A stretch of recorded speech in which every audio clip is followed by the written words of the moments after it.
How's it going, everybody? This is John at Narcotic Casserole, and I'm introducing to you a new feature on this channel. This is called Rare Delicacies. In this cinematic climate, with Rotten Tomatoes, with all these hype machines that come out with the release of every new big tentpole blockbuster between Marvel, DC, between Star Wars, between Disney, all of that, a lot of movies tend to get buried underneath that rage and all that fervor. And not only that, you've also got these films which are like the Oscar bait, that get the word of mouth because of the Oscar bait. Well, there's a lot of films that tend to slip underneath that radar. And it occurred to me that maybe a lot of these films should probably get some spotlight for one reason or another. There may be films that maybe not that good, but are so enchantingly macabre that you want to draw people's attention to it. These are the Miami connections. These are the Rooms.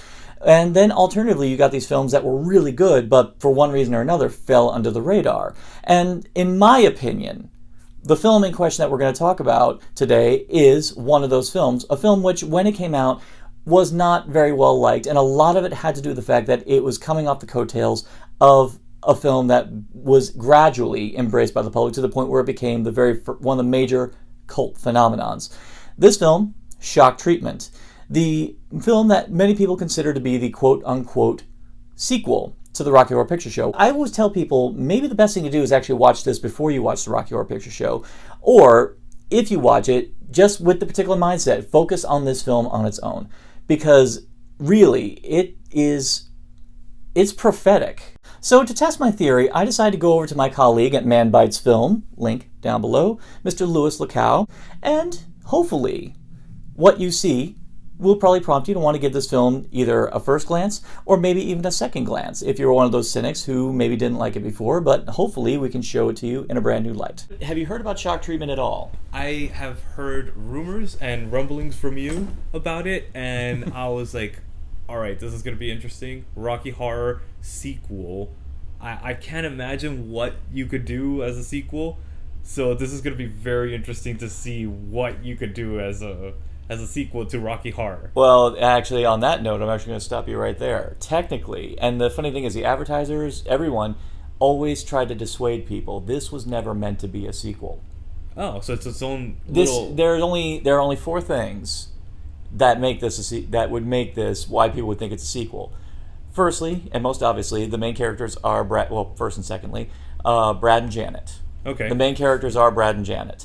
3 takes place in Denton. And 4, the couple from the beginning, Ralph and Betty, they're in this as well.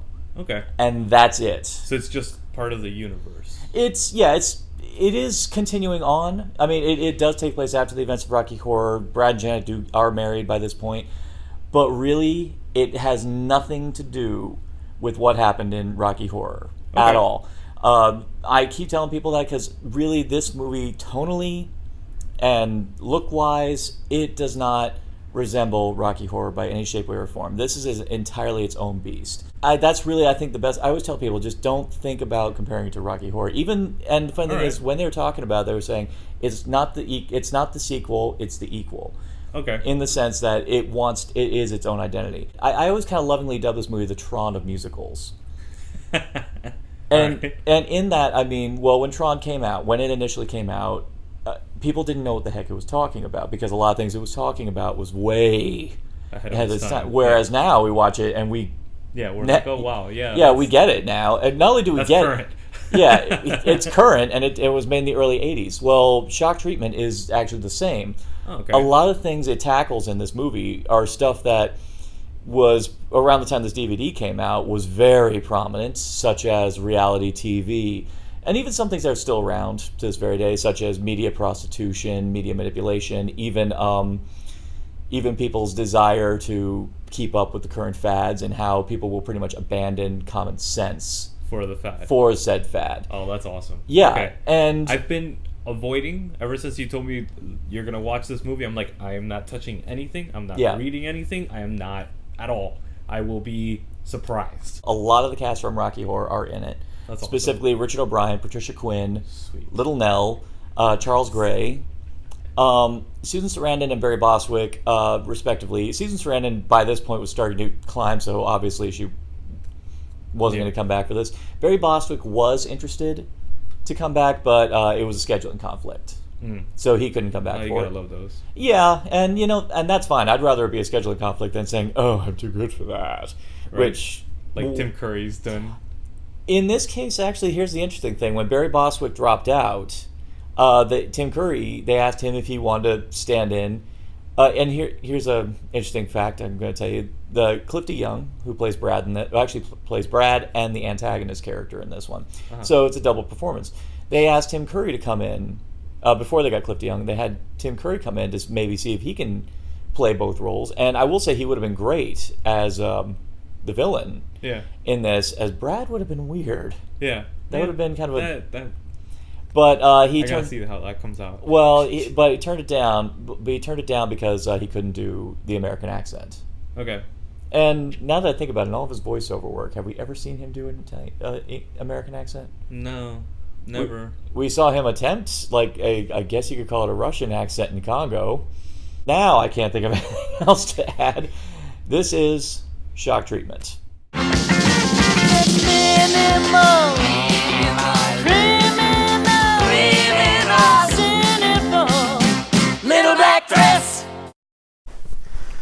Well, there we go. We just got through it. So, did this particular delicacy match your palate?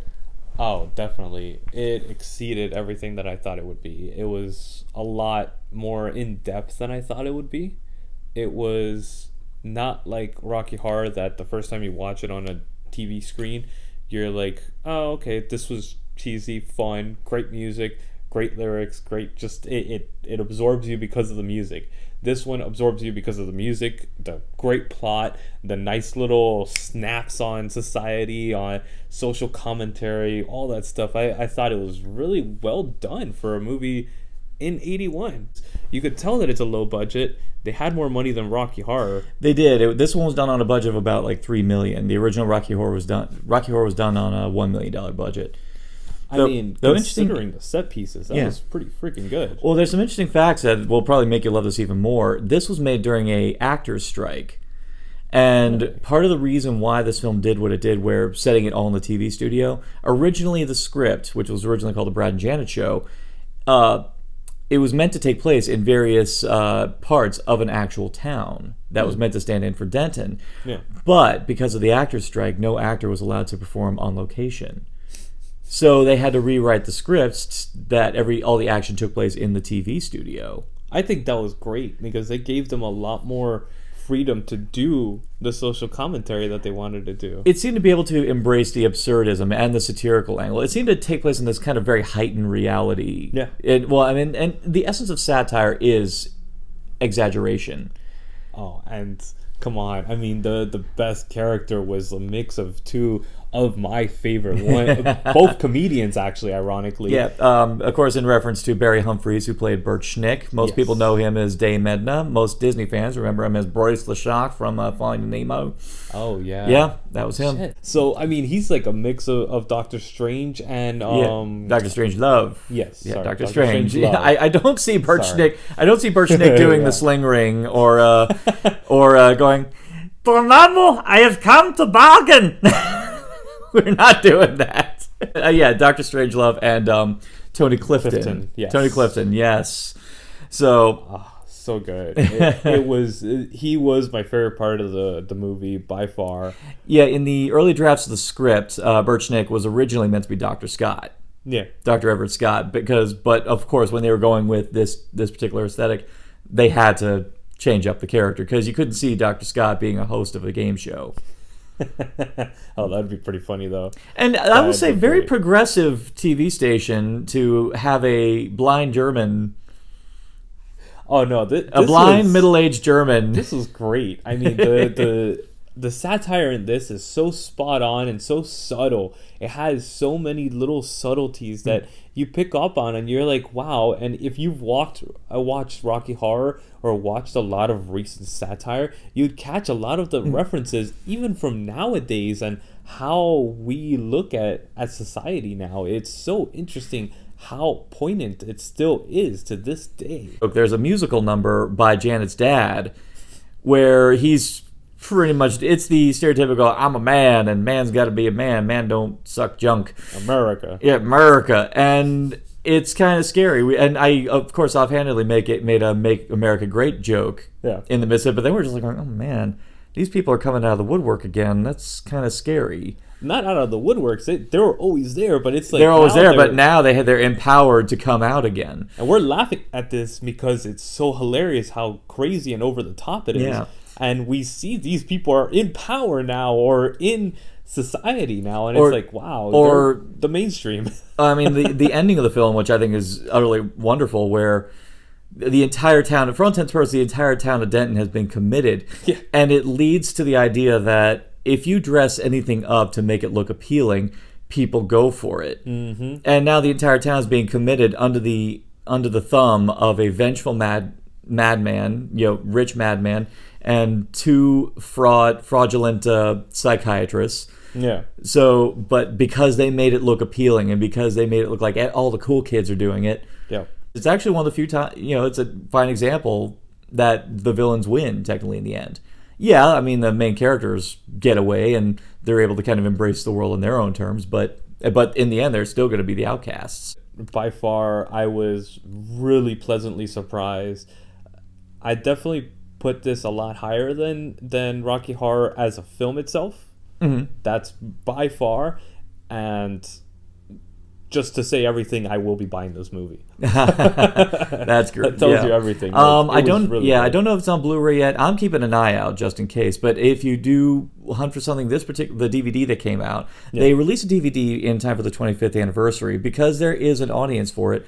The DVD's loaded, actually. It's got a commentary. It's got 2 retrospective documentaries. Oh, I'll definitely be getting. And I'm a big fan of retrospective documentaries. Yeah. I mean, the ones I get from back then are fine, but I like the retrospective ones because time has passed and you get to see how a movie actually does. It's more identifiable. Yeah, because then you come to time. Yeah, because if we're still talking about this movie after all this time, that says something about the merit of the film. Yeah. And the retrospective documentary on this one gives you a nice level of admiration for it. Another aspect I trust you notice, I mean, Jim Sharman, who directed the first one, who directed Rocky Horror, he directed the original play of Rocky Horror. Yeah. And Rocky Horror was his very first film. His work as a filmmaker in this one, and on a technical level, it's bounds. Leaps. Yeah. I mean, like that's a huge leap from one to the other. I mean, you could tell in the camera angles, everything. Rocky Horror was very static, very just stagey. Staged. Exactly. It felt like a play, which this one feels like a play too. But it should be a play. I've been campaigning for Shock Trooper to be made in high school. When I fell in love with this, I actually adapted this to the stage. All the extras, for play the audience, put them in the actual audience. Yeah. When the play's going on, that would be fun. Would be. Yeah. I preached the word of this musical for decades, because I keep telling people this is a great musical on its own terms. I went into it, I'm like, oh boy, let's see how this is going to be. This is going to be interesting. Hopefully I like it. Hopefully. Let's see. And then I was, little by little, I was just like, the arms crossed was like, all right, this is really good. All right, this is great. So there you have it. Just watch it on its own terms. If you're going to do the comparison to Rocky Horror, at least compare it after you've judged it on its own merit. Because they both have Don't think it's Rocky Horror. Don't even begin to think that this is going to be the same kind of movie as Rocky Horror, because it's not. And if you remember that, as you have seen, proof positive, that's the best way to enjoy it. So on that note, this particular delicacy is on the menu.